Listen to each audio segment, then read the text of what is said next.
Hello नमस्कार साथियों, आप लोगों का रामानुज इंस्टीट्यूट में स्वागत है। आज की क्लास में हम टॉप देखने वाले हैं जो प्रत्येक सब्जेक्ट के क्वेश्चन रहेंगे इसके अंदर, चाहे वो हिस्ट्री हो, पॉलिटिकल हो, ज्योग्राफी हो, इकोनॉमिक्स हो या साइंस हो, सभी के क्वेश्चन हैं मिक्स में। तो आप लोगों में 50 में से कितने सही होते कमेंट बॉक्स में कमेंट करके ज़रूर बताना। ये सभी क्वेश्चन टॉप क्वेश्चन हैं जो एग्जाम में बार बार रिपीट होते हैं, तो ध्यान से करिएगा इन क्वेश्चनों को। तो शुरुआत करते हैं आज की क्लास। फर्स्ट क्वेश्चन है, निम्नलिखित में से किसी सिख गुरु को जहांगीर ने मृत्यु दंड दिया? तो किसी गुरु को दिया था? गुरु अर्जुन देव को। ऑप्शन डी इसका राइट आंसर है।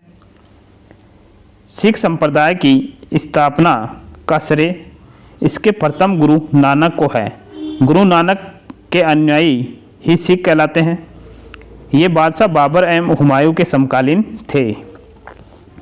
गुरु रामदास ने अपने तीसरे पुत्र अर्जुन को गुरु का पद सौंपा। इस प्रकार उन्होंने गुरु पद को पैतृक बनाया। अर्जुन देव 1581 से 1605 सिखों के पांचवें गुरु रहे। इन्होंने सिखों के धार्मिक ग्रंथ आदि ग्रंथ की संकलन की। पाहुल प्रणाली की शुरुआत गुरु गोविंद सिंह ने किया। तो पाहुल प्रणाली की शुरुआत किसने की थी? गुरु गोविंद सिंह ने।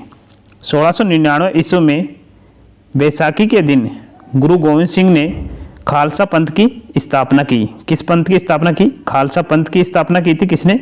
गुरु गोविंद सिंह ने। नेक्स्ट क्वेश्चन है, पूना पैक्ट किस किस के मध्य हुआ? तो पूना पैक्ट किस किस के मध्य हुआ था? तो यह है अंबेडकर और गांधी जी के मध्य हुआ था। ऑप्शन डी इसका राइट आंसर है। पूना पैक्ट 24 सितंबर 1932 को गांधी जी और डॉक्टर अंबेडकर के बीच एक समझौता है, जिसके सांप्रदायिक पंचायत में दलितों के लिए प्रांतीय व्यवस्थापिका सभाओं में प्रारंभ में राज्यों में 71 स्थान सुरक्षित किए, जो अब बढ़ाकर 148 कर दिए गए हैं। नेक्स्ट क्वेश्चन है, वंदे मातरम के प्रथम संपादक थे। तो वंदे मातरम के प्रथम संपादक कौन थे? तो इसका राइट आंसर है अरविंद घोष। ऑप्शन ए इसका राइट आंसर है। वंदे मातरम 1896 ईस्वी में राष्ट्रीय कांग्रेस अधिवेशन में गाया गया। इसके रचनाकार थे बंकिम चंद्र चट्टोपाध्याय। कौन थे? बंकिम चंद्र चट्टोपाध्याय थे इसके रचनाकार। और इसकी रचना सितंबर अक्टूबर 1874 में हुई। इस गीत को गाने की अवधि 1 मिनट 5 सेकंड है। इस गीत को सर्वप्रथम यदुनाथ भट्टाचार्य ने स्वरबद्ध किया। वर्तमान में इसे व्याख्यात सितार वादक पन्ना लाल घोष द्वारा राग सारंग में स्वरबद्ध धुन में गाया जाता है। वर्तमान में आकाशवाणी व दूरदर्शन के दैनिक कार्यक्रम का प्रारंभ राष्ट्रगीत से होता है। किससे होता है? राष्ट्रगीत से ही होता है इसका प्रारंभ। नेक्स्ट क्वेश्चन है, भारतीय संविधान में मूल कर्तव्यों के प्रावधान की संतुति निम्नलिखित में से किसने की? तो किसने की थी? सोन सिंह समिति ने। ऑप्शन डी इसका राइट आंसर है। मौलिक कर्तव्यों को संविधान में समाविष्ट करने के लिए सरदार सोन सिंह की अध्यक्षता में एक समिति का गठन किया गया था। इस समिति के सुझावों के आधार पर सितंबर 1946 में 42वां संशोधन अधिनियम पारित कर संविधान में मूल अधिकारों तथा नीति निर्देशक तत्वों को प्रारंभिक भाग 3 तथा 4 के बाद मूल कर्तव्यों शीर्षक से एक नया भाग 4A जोड़ा गया।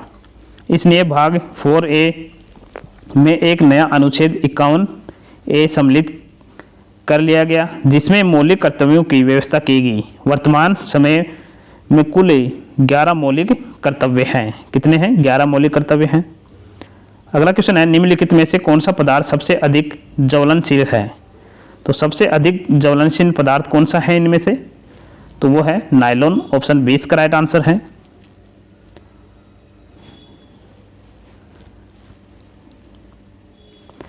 नायलॉन शब्द न्यूयॉर्क के शहर के NY तथा लंदन के LON को मिलाकर बनाया गया है। नायलॉन ऐसे छोटे कार्बनिक अणुओं के बहुलीकरण प्रक्रिया द्वारा बनाया जाता है, जो प्राकृतिक रूप से उपलब्ध नहीं है। यह एक पॉलीएमाइड रेशे का उदाहरण है, जिसमें एमाइड समूह CONS2 प्रत्येक इकाई पर होता है तथा बार बार दोहराया जाता है। नायलॉन मानव द्वारा संश्लेषित किया गया पहला रेशा है। तो मानव द्वारा संश्लेषित किया गया पहला रेशा कौन सा है? नायलॉन। इसका निर्माण सर्वप्रथम सन 1935 में किया गया था तथा व्यापारिक स्तर पर सन 1939 ईस्वी में महिलाओं के लिए जुराबें इससे बनाई गई। नेक्स्ट क्वेश्चन है, दिल्ली स्थित शांतिवन समाधि है, तो शांतिवन समाधि किनकी है? तो इसका राइट आंसर रहेगा जवाहरलाल नेहरू की। ऑप्शन ए इसका राइट आंसर है। प्रमुख व्यक्तियों की समाधि स्थल देख लेते हैं।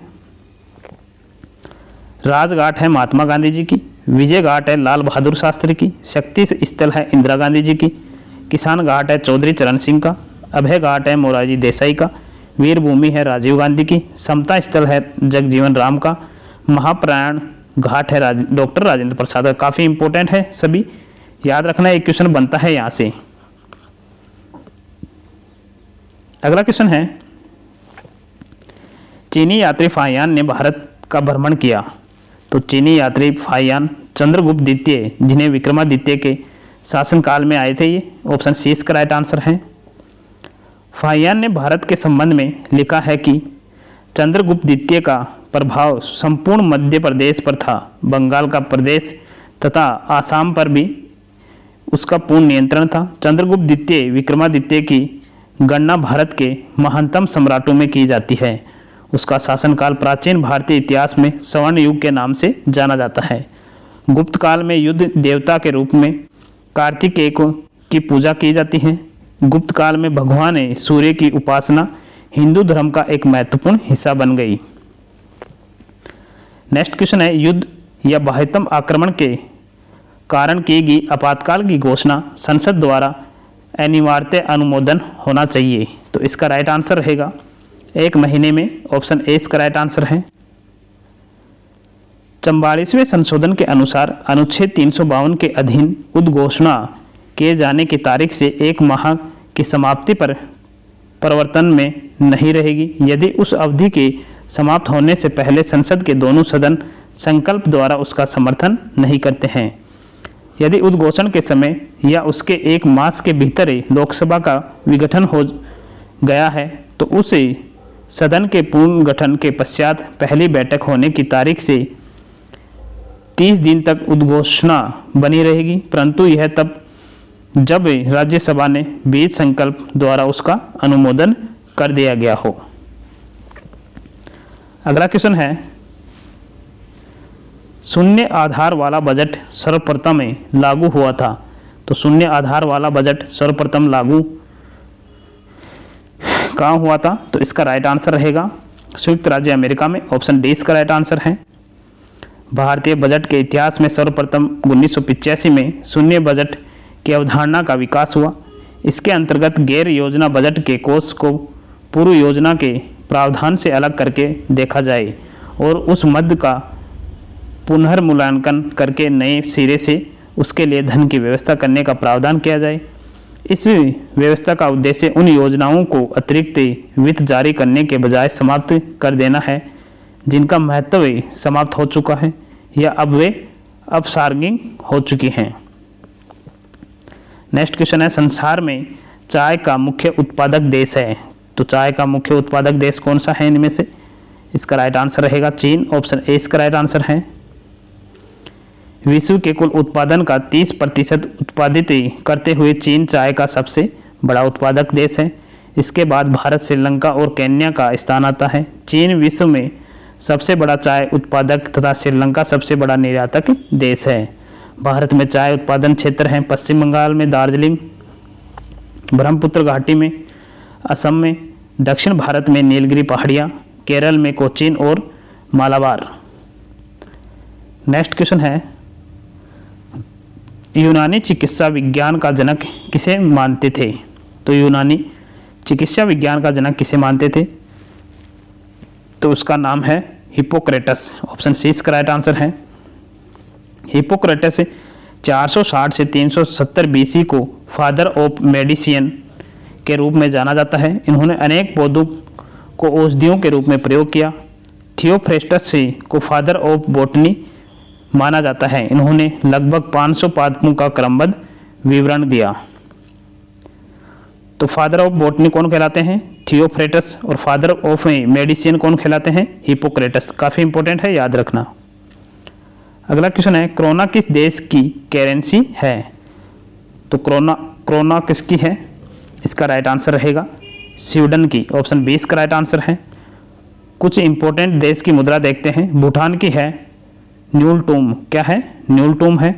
म्यांमार की है कयात। कुवैत की है दिनार। मक्काऊ की है पटाका। यमन की है रियाल। तुर्की की है लीरा। नेक्स्ट क्वेश्चन है, वृंदावन गार्डन कहाँ है? तो वृंदावन गार्डन कहाँ पर है? तो ये है मैसूर के अंदर। ऑप्शन ए इसका राइट आंसर है। कुछ पर्यटन स्थल दे रखे हैं जो काफ़ी इंपॉर्टेंट है। हिलती मीनारें कहाँ पर हैं? अहमदाबाद में है। मूसी रानी की छतरी है अलवर राजस्थान में। कानपुर महल है धौलपुर राजस्थान में। आना सागर है अजमेर राजस्थान में। रानी की बावड़ी है बूंदी राजस्थान के अंदर। अगला क्वेश्चन है, वेलिंगटन ट्रॉफी किस खेल में दी जाती है? तो वेलिंगटन ट्रॉफी किस खेल में दी जाती है? तो यह ट्रॉफी हॉकी के अंदर दी जाती है। ऑप्शन सी इसका राइट आंसर है।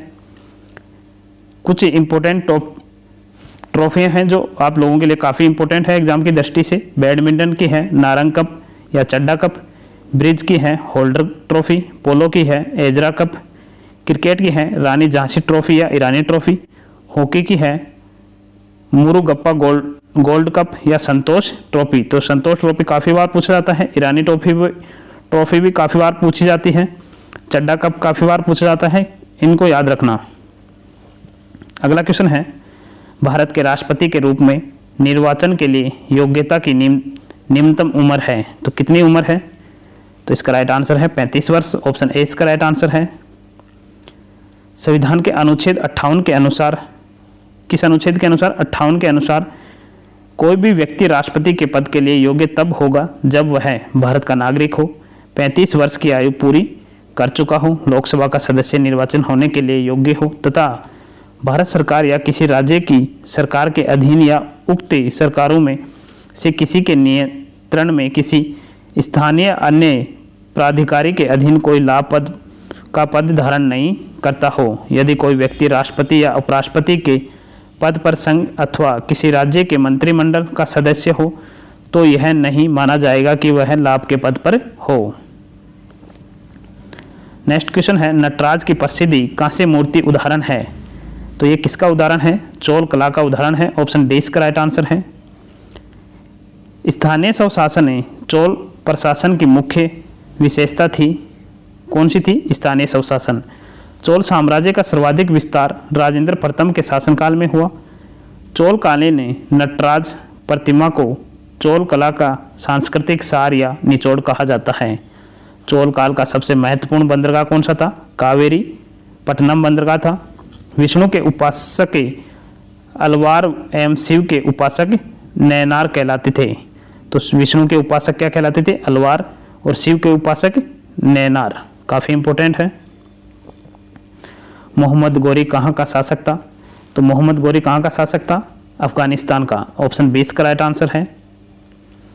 मोहम्मद गोरी को गजनी और हिरात के बीच स्थित गौर प्रदेश का निवासी होने के कारण उसे गोरी कहा जाता है। मोहम्मद गोरी और पृथ्वीराज चौहान के बीच हुए युद्धों का विस्तृत वर्णन चंद्रबरदाई रचित पृथ्वीराज रासो में मिलता है। तो पृथ्वीराज रासो किसकी रचना है? चंद्रबरदाई की रचना है। पृथ्वीराज चौहान के विरुद्ध मोहम्मद गोरी की सहायता करने के कारण जयचंद को देशद्रोही की संज्ञा दी जाती है। शहाबुद्दीन मोहम्मद गोरी पहला तुर्क शासक था जिसने भारत में मुसलमानी शासक की नींव डाली। अगला क्वेश्चन है, पानीपत के तृतीय युद्ध में मराठों की पराजय के बाबत में निम्नलिखित पर विचार कीजिए। इनमें मराठों की हार के कारण कौन से हैं? तो बताइए कौन से हैं? सदाशिव राव की कूटनीतिज्ञ गलतियाँ, अहमद शाह अब्दाली का उत्कृष्ट सेनापतित्व, मराठा सेना में बहुत से अनाड़ी लड़ाकों का होना। तो तीनों कथन सही हैं। मराठा सेना के एक सेना नायक इब्राहिम खां गारदी की गद्दारी, तो ये कथन गलत है। तो ऑप्शन ए इसका राइट आंसर रहेगा। 1761 में अफगान आक्रमणकारी अहमद शाह अब्दाली और मराठा के बीच पानीपत में जो युद्ध लड़ा गया उसे पानीपत के तृतीय युद्ध की संज्ञा दी जाती है। पानीपत के तृतीय युद्ध अब्दाली के भारत पर 5वें अभियान के समय लड़ा गया। पानीपत का तृतीय युद्ध के अनेक कारण थे, परंतु उनमें जो प्रमुख थे वे हैं नादिर शाह का आक्रमण। अगला क्वेश्चन है, मुगल वंश का जो संबंध बहादुर शाह जफर से था वही संबंध लोधी वंश का किससे था? तो किससे था? वही संबंध था इब्राहिम लोधी से। ऑप्शन सी इसका राइट आंसर है।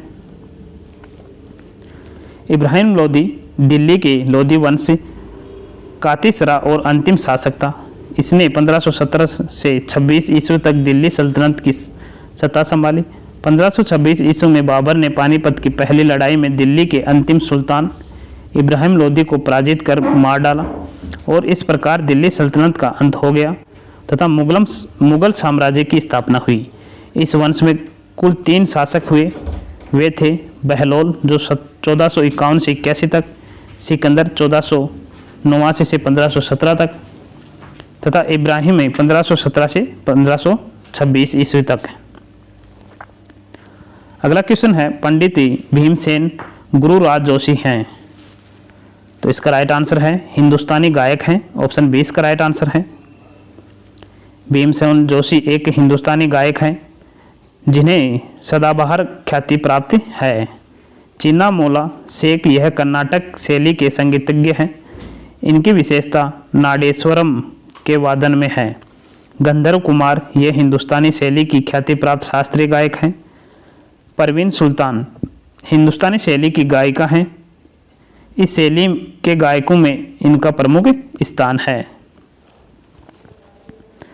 अज्ञात सैनिकों का स्मारक भारत में कौन सा है? काफ़ी इंपॉर्टेंट क्वेश्चन है। तो कौन सा है? इंडिया गेट है। ऑप्शन बी इसका राइट आंसर है। प्रथम विश्व युद्ध में मरे हुए अज्ञात सैनिकों की स्मृति में इंडिया गेट का निर्माण किया गया था।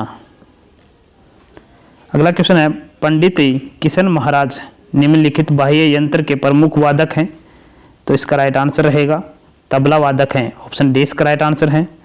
कुछ इंपॉर्टेंट वादक कौन कौन से हैं देखते हैं, यहाँ से एग्जाम में क्वेश्चन पूछा जाता है। तो सितार वादक हैं रवि शंकर, बंदे हसन, शाहिद परवेज, बुधादित्य, विलायत खां।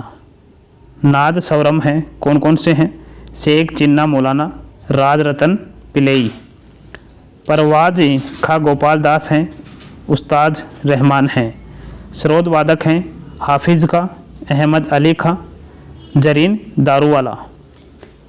मर्दगम के हैं पालघाट मणि अय्यर, पालधार रघु। काफ़ी इंपॉर्टेंट हैं, याद रखना।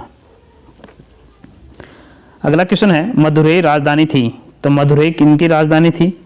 तो इसका राइट आंसर है पांड्यों की राजधानी थी। ऑप्शन सी इसका राइट आंसर है। प्राचीन पांड्य राज्य चोल राज्य के दक्षिण में कन्याकुमारी से लेकर कोटक तक विस्तृत था। इस राज्य में मदुरई, तिरुवली, रामनाथपुरम तथा तिरुचिरापल्ली के साथ साथ त्रावणकोर राज्य के कुछ भाग भी सम्मिलित थे। इसके अंदर बदीम बल नवची पांड्यों का पहला ज्ञात शासक माना जाता है, किंतु पांड्यों के शासकों में पहला शासक हुआ नेडुजेलियन। कौन हुआ? नेडुजेलियन। इसने आर्य सेना का विजेता की उपाधि ली थी। नेक्स्ट क्वेश्चन है, निम्नलिखित धातु में से किसे सिंधु घाटी के लोग नहीं जानते थे? तो इसका राइट आंसर रहेगा लोहा। ऑप्शन सी इसका राइट आंसर है। सेंधवकालीन स्थल रंगपुर से मातर देवी की मूर्तियां और मुद्राओं प्राप्त नहीं हुई हैं। हड़प्पा की प्रमाणित मुद्रा चौकोर अथवा आयताकार होती थी। लोथल में 2 जलपोत प्राप्त हुए हैं। सेंधव सभ्यता में मुद्रा का निर्माण अधिकांशतः सेल खड़ी से होता था।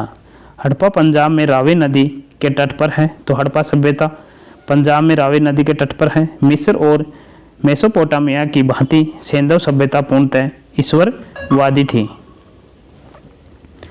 अगला क्वेश्चन है, अकबर के शासन के दौरान राजस्व प्रणाली किसके हाथों में थी? तो किसके हाथों में थी? तो यह है टोडरमल के हाथों में थी। ऑप्शन डी इसका राइट आंसर है। टोडरमल मुगल शासक अकबर का वित्त मंत्री था, जिसे राजा की उपाधि से भी सम्मानित किया गया था। वह अकबर के दरबार में 1573 ईस्वी में आया, जब अकबर ने गुजरात पर विजय प्राप्त की थी। इसलिए अकबर ने तत्काल उसे गुजरात की मालगुजारी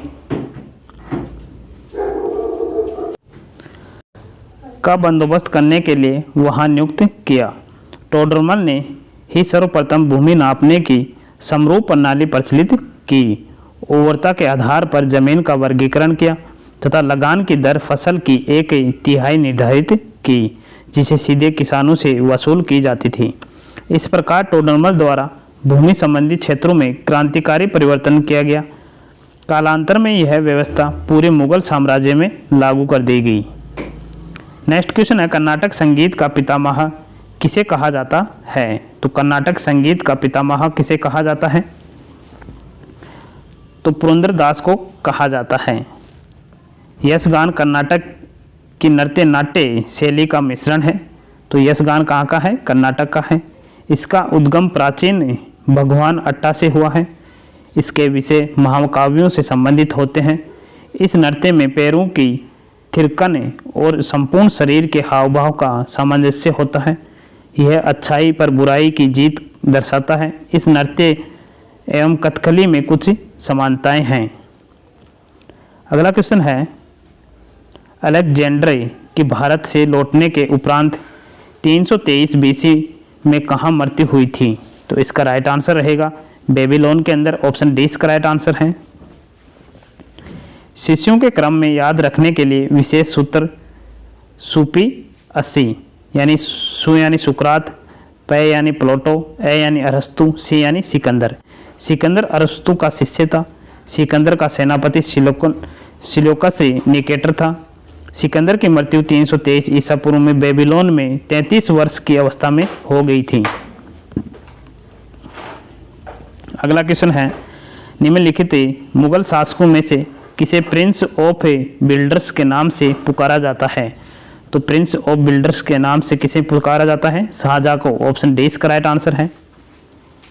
जोधपुर के शासक मोटा राजा उदय सिंह की पुत्री जगत गोसाई के गर्भ से 5 जनवरी 1592 ईस्वी को खुरम यानी शाहजहां का जन्म लाहौर में हुआ था। शाहजहां ने अपने बेगम मुमताज महल की याद में ताजमहल का निर्माण आगरे में उसकी कब्र के ऊपर करवाया। शाहजहां के पुत्र के बीच उत्तराधिकारी का युद्ध 1657 ईस्वी में शुरू हुआ। 18 जून 1658 को औरंगजेब ने शाहजहां को बंदी बना लिया। आगरे के किले में अपने कैदी जीवन के 8वें वर्ष अर्थात 31 जनवरी 1666 ईस्वी को 74 वर्ष की अवस्था में शाहजहां की मृत्यु हो गई। अगला क्वेश्चन है, निम्नलिखित में से कौन सा वाद्य यंत्र बिना तार का है? तो कौन सा वाद्य यंत्र है बिना तार का? ट्रम्पेट है। कौन सा है? ट्रम्पेट है। गिटार, सितार और वायलिन में तार का इस्तेमाल होता है, जबकि ट्रम्पेट में तार का इस्तेमाल नहीं किया जाता। नेक्स्ट क्वेश्चन है, चित्रकला की कौन सी गांधार शैली का सूत्रपात किसके द्वारा किया गया था? तो इसका राइट आंसर रहेगा महायान संप्रदाय का। ऑप्शन 20 का राइट आंसर है। गांधार शैली एवं मथुरा शैली का विकास कनिष्क के शासनकाल में हुआ। किनके शासनकाल में हुआ? कनिष्क के। बौद्ध धर्म की चौथी बौद्ध संगति कनिष्क के शासनकाल में कुंडल वन में प्रसिद्ध बौद्ध विद्वान वसुमित्र की अध्यक्षता में हुई। कनिष्क के बौद्ध धर्म के महायान संप्रदाय का अनुयायी था। कनिष्क का राजकवि था अश्वघोष। नेक्स्ट क्वेश्चन है, सालार जंग संग्रहालय कहाँ स्थित है? तो यह संग्रहालय कहाँ पर स्थित है? तो यह हैदराबाद में स्थित है। ऑप्शन ए इसका राइट आंसर है। पर्यटन स्थल और स्थान या राज्य उनके निर्माणकर्ता और निर्माण कब किया गया वो देखने वाले हैं। काफ़ी इंपॉर्टेंट सारणी है। जंतर मंतर जयपुर राजस्थान में सवाई जयसिंह ने 1724 के अंदर। हौज खास दिल्ली में अलाउद्दीन खिलजी द्वारा 1305 ईस्वी में। कंदारिया महादेव खजुराहो मध्य प्रदेश में है। चंदेल राजाओं ने इनका निर्माण करवाया 1025 ईस्वी में। दीवाने खास आगरा फोर्ट उत्तर प्रदेश में है। शाहजहां ने इसका निर्माण कराया 1637 ईस्वी में। नेक्स्ट क्वेश्चन है, निम्नलिखित में से कौन सा नृत्य स्त्री पुरुष दोनों का नृत्य है? तो कौन सा नृत्य है जो स्त्री और पुरुष दोनों करते हैं? गैर नृत्य। ऑप्शन 20 का राइट आंसर है। फांग हरियाणा का महिला नृत्य है। तो फांग कहाँ का नृत्य है? हरियाणा का। कजरी उत्तर प्रदेश में कटाई के समय किया जाने वाला नृत्य है। जट जाटनी बिहार में वर्षा ऋतु का नृत्य है। गिद्दा पंजाब का महिला नृत्य है। हिकाती जम्मू कश्मीर की कुंवारियों का नृत्य है। कोल्टम तमिलनाडु का छड़ी नृत्य है। नेक्स्ट क्वेश्चन है, हीनयान या महायान संप्रदायों का जन्म निम्नलिखित में से किसमें हुआ? तो इसका राइट आंसर रहेगा चतुर्थ बौद्ध संगति। ऑप्शन डी इसका राइट आंसर है। कनिष्क के शासनकाल की सर्वाधिक प्रमुख घटना है बौद्धों की चतुर्थ संगति थी। यह संगति कश्मीर स्थित कुंडल वन में हुई थी। इस संगति में लगभग 500 भिक्षुओं ने भाग लिया। इसमें वसुमित्र, अश्वघोष, पार्श्व, अग्निमित्र, नागार्जुन आदि प्रमुख थे। इस संगति की अध्यक्षता वसुमित्र ने की थी। इस संगति में महाविभाष नामक ग्रंथ की रचना की गई। चौथी संगति में ही बौद्धों की महायान शाखा का उत्थान हुआ था। किस शाखा का? महायान शाखा का। नेक्स्ट क्वेश्चन है, सम्राट अकबर ने निम्नलिखित में से किस महल का निर्माण फतेहपुर सीकरी में करवाया था? तो पंचमहल का निर्माण करवाया था। ऑप्शन सी इसका राइट आंसर है। पंचमहल को हवा महल भी कहा जाता है। तो पंचमहल को क्या कहा जाता है? हवा महल भी। यह नालंदा में स्थित पिरामिड आकार का भवन है जो बौद्ध विहारों से प्रेरित है। 5 मंजिलों वाली इस आयताकार महल का आकार ऊपर की ओर छोटा होता गया है। गुप्तकालीन वास्तुकला के क्षेत्र में अकबर का युग प्रयोगों का युग था। इसके शासनकाल में हिंदू मुस्लिम मिश्रित शैली के साथ साथ फारसी शैली का अधिक प्रयोग हुआ। अकबरी शैली में मेहराबी और सहतीरी शैली दोनों का मिश्रण था। नेक्स्ट क्वेश्चन है, भारत के निम्नलिखित प्राचीनतम सिक्कों पर शासकों के नाम एवं उनके शरीर के ऊपरी भाग के चित्र बने हुए हैं। तो इसका राइट आंसर है गुप्त सिक्के पर। ऑप्शन सी इसका राइट आंसर है। प्राचीन भारत में गुप्त काल में ही मुद्रण कला का सर्वाधिक विकास हुआ। समुद्रगुप्त, चंद्रगुप्त द्वितीय, कुमारगुप्त आदि शासकों ने विभिन्न प्रकार के सोने, चांदी, तांबे तथा मिश्र धातु के सिक्के जारी किए। गुप्तकालीन सिक्के पूर्ण रूप से भारतीय हैं तथा पूर्ववर्ती सभी शासकों द्वारा जारी किए गए सिक्कों की अपेक्षा उत्कृष्ट और अधिक मूल्यवान हैं। गुप्तकालीन सिक्कों पर भारतीय भाषा, भारतीय संवत, भारतीय प्रतीकों और देसी देवी देवताओं तथा पशु पक्षियों के चित्र अंकित हैं। अखिल भारतीय हरिजन संघ की स्थापना निम्नलिखित में से किसके द्वारा की गई? तो हरिजन संघ की स्थापना किसके द्वारा की गई थी? महात्मा गांधी जी के द्वारा। ऑप्शन डी इसका राइट आंसर है। महात्मा गांधी द्वारा स्थापित हरिजन सेवक संघ के संस्थापक अध्यक्ष घनश्याम दास बिड़ला थे। गांधी जी ने कांग्रेस की सदस्यता में 2 बार त्याग पत्र दिया, 1925 ईस्वी में और 1930 ईस्वी में। मैं देश की बालू से ही कांग्रेस से भी बड़ा आंदोलन खड़ा कर दूंगा, ये कथन है महात्मा गांधी जी का। नेक्स्ट क्वेश्चन है, गांधी जी के नाम के आगे महात्मा जोड़ा गया चंपारण सत्याग्रह के दौरान जोड़ा गया था। ऑप्शन ए इसका राइट आंसर है। महात्मा गांधी को रविंद्रनाथ टैगोर ने सर्वप्रथम महात्मा कहा। किसने कहा था? रविंद्रनाथ टैगोर ने। महात्मा गांधी को सर्वप्रथम राष्ट्रपिता कहकर संबोधित सुभाष चंद्र बोस ने किया। सुभाष चंद्र बोस को सर्वप्रथम नेताजी एडोल्फ हिटलर ने कहा था।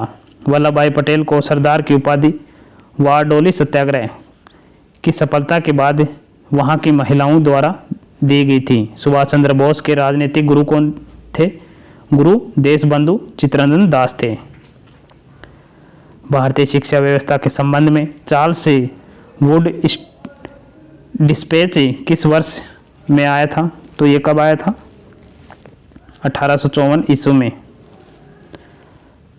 चार्ल्स वुड भारत में बोर्ड ऑफ कंट्रोल का अध्यक्ष था। उसने भारत में शिक्षा के सुधार के लिए प्रयास आरंभ किए और कंपनी के संचालनों के माध्यम से उसने 19 जुलाई 1854 ईस्वी को अपना पहला घोषणा पत्र जारी किया, जिसे वुड्स डिस्पैच के नाम से जाना जाता है। 100 अनुच्छेदों वाले इस घोषणा पत्र में शिक्षा के उद्देश्य, सुधार योजना आदि का विस्तृत वर्णन किया गया। वुड्स डिस्पैच भारत में शिक्षा के 3 उद्देश्य निर्धारित किए। काफ़ी इंपॉर्टेंट है, याद रखना तीनों उद्देश्यों को। पाश्चात्य संस्कृति का प्रसार, प्रशासन के लिए योग्य भारतीय सेवकों का निर्माण और भारत की जनता को अंग्रेजी शासकों का अनुपालन बनाया। नेक्स्ट क्वेश्चन है, अंग्रेज सरकार ने किस वर्ष बिहार को अलग प्रांत बनाया था? 1912 में। ऑप्शन 20 का राइट आंसर है। वर्तमान बिहार राज्य की स्थापना के संदर्भ में उल्लेखित है कि 12 दिसंबर 1911 को दिल्ली में आयोजित शाही दरबार में सम्राट द्वारा बिहार और उड़ीसा को मिलाकर बिहार प्रांत बनाने की घोषणा की गई, जिसके परिणाम स्वरूप 1 अप्रैल 1912 को विधिवत बिहार प्रांत का उद्घाटन हुआ तथा पटना को इसकी राजधानी बनाया गया। 1936 में बिहार को उड़ीसा से पृथक कर दिया गया। वर्तमान में 9 प्रमंडल तथा 38 जिले हैं इसके अंदर बिहार में। नमक सत्याग्रह के दौरान निम्नलिखित में से कौन गांधी जी से जुड़े? कौन जुड़े थे? सरोजिनी नायडू। ऑप्शन 20 का राइट आंसर है। भारतीय राष्ट्रीय कांग्रेस की अध्यक्ष बनने वाली प्रथम भारतीय महिला सरोजिनी नायडू थी। गरसाना नामक स्थान में नमक सत्याग्रहियों के जुलूस का उन्होंने नेतृत्व किया तथा सरकारी नमक कारखाने के सम्मुख तीव्र प्रदर्शन किया। नेक्स्ट क्वेश्चन है, 1943 में नेताजी सुभाष चंद्र बोस ने स्वतंत्र भारत आज़ाद हिंद की अंतःकालीन सरकार के गठन को उद्घोषित किया था, तो इसका राइट आंसर रहेगा सिंगापुर में। ऑप्शन 6 का राइट आंसर है। आज़ाद हिंद फौज की स्थापना तो कैप्टन मोहन सिंह ने 1941 में कर ली थी, किंतु अक्टूबर 1943 में सुभाष चंद्र बोस ने सिंगापुर में आज़ाद हिंद सरकार और आज़ाद हिंद फौज की स्थापना कर इसमें एक नई जान फूंक दी। आज़ाद हिंद फौज का मानसिक प्रभाव बहुत प्रबल था और इसका प्रत्यक्ष प्रमाण है आज़ाद हिंद फौज के बंदी बनाए गए सैनिकों की रिहाई के पक्ष में सक्रिय जन और नेतृत्व स्तर पर राष्ट्रीय आंदोलन। नेक्स्ट क्वेश्चन है, सबसे पहले हमारा राष्ट्रीय गान कब और कहाँ गाया गया? तो सबसे पहले राष्ट्रगान कब और कहाँ पर गाया गया था? तो यह है कलकत्ता में 27 दिसंबर 1911 को। ऑप्शन 6 का राइट आंसर है। जन गण मन अधिनायक जय है नामक गीत राष्ट्रीय गान है। इसे रविंद्रनाथ टैगोर ने 1912 में लिखा और प्रकाशित किया था। राष्ट्रीय गीत वंदे मातरम है, जिसे बंकिम चंद्र चटर्जी ने अपने उपन्यास आनंद मठ में लिखा था। इन दोनों गीतों को जनवरी 1950 को राष्ट्रीय गान के नाम से स्वीकार किया गया। अगला क्वेश्चन है, भारत के संविधान में मौलिक अधिकार मूल संविधान का हिस्सा थे। ऑप्शन ए इसका राइट आंसर है। मौलिक अधिकार के विचार का सूत्रपात वर्ष 1215 ईस्वी इंग्लैंड के मैग्ना कार्टा से हुआ। प्रारंभ में संविधान द्वारा भारतीय नागरिकों को 7 मौलिक अधिकार प्रदान किए गए थे, किंतु 44वें संविधान संशोधन 1978 के द्वारा संपत्ति के अधिकार को मौलिक अधिकार के रूप में समाप्त कर दिया गया। अब संपत्ति का अधिकार केवल कानून अधिकार है।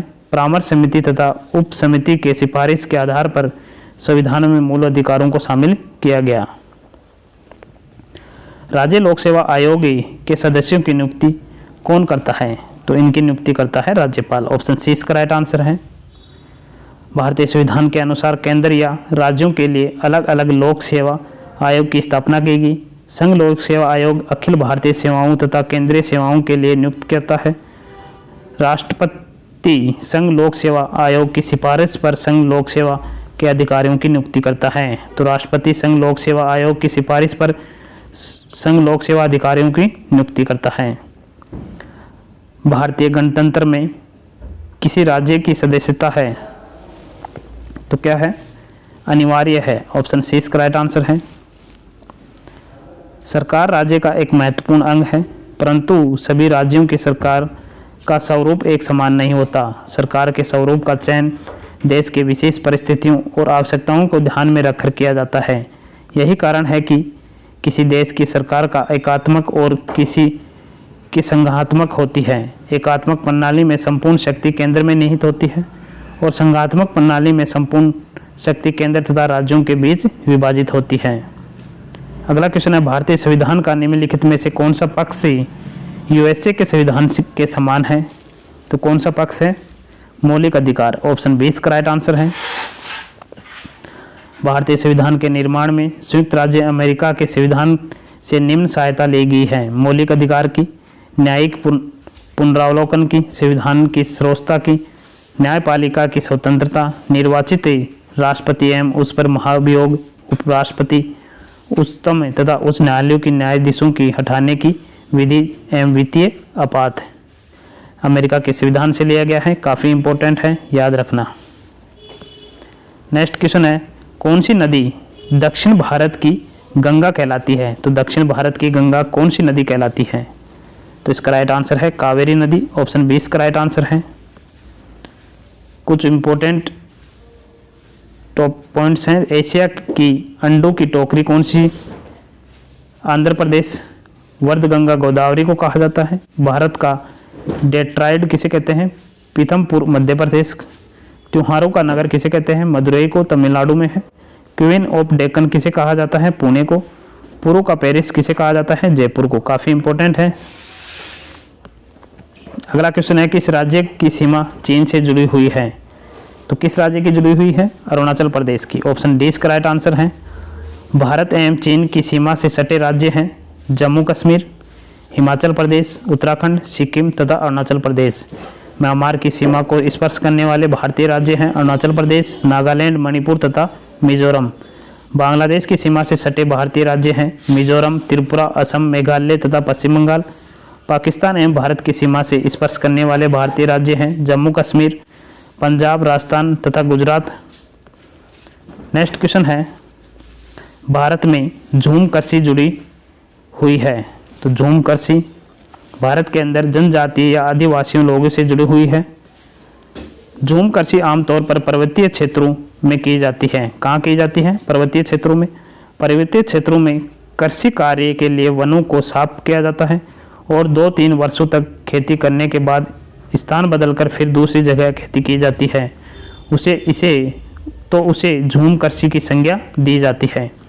दक्षिण पूर्व राजस्थान, हिमालय पर्वतीय क्षेत्र, असम, मध्य प्रदेश तथा पश्चिमी घाट में इस प्रकार की कृषि की जाती है। नेक्स्ट क्वेश्चन है, इंटीग्रल कोच फैक्ट्री कहाँ स्थित है? तो ये फैक्ट्री है पेरामपुर में है। ऑप्शन ए इसका राइट आंसर है। तो कुछ इंपॉर्टेंट रेल डिब्बे निर्माण केंद्र देखने वाले हैं। चितरंजन लोकोमोटिव है चितरंजन के अंदर। इंटीग्रल कोच फैक्ट्री है पेराम्बुदूर के अंदर चेन्नई में। रेल कोच फैक्ट्री है कपूरथला पंजाब के अंदर। भारत अर्थ मूवर्स लिमिटेड है बेंगलोर कर्नाटक में। जेसप एंड कंपनी लिमिटेड है कलकत्ता के अंदर। तो आप लोगों को क्लास कैसी लगी कमेंट बॉक्स में कमेंट करके ज़रूर बताना और अपने दोस्तों के पास भी इस वीडियो को शेयर करना जिससे उनकी भी पढ़ाई अच्छी से हो। जल्द ही नई क्लास में मिलेंगे, तब तक के लिए जय हिंद, जय भारत, धन्यवाद।